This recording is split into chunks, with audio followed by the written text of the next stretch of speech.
hindi magsipot si Anay Presidente Rodrigo Duterte sa pagbasa sang desisyon sa International Criminal Court o ICC kangod sa apelar nga interim release. Nagpirma sang waiver si Duterte agud hindi na sa kinahanglan magtambong physical man o virtual. Ginkumpirma sang ICC nga iya abogado nga si Nicholas Kaufman ang magatindog bilang representative sini sa hearing. Balantayan, alas 5:30 karon sa hapon oras sa Pilipinas.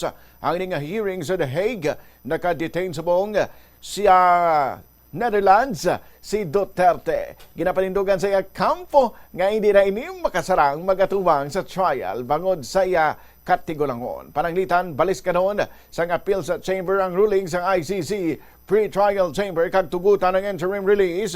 Ipaidalom si Duterte sa istrikto nga mga kondisyon sa idalom sang Rule 119 sa ICC, Rules of Procedure and Evidence.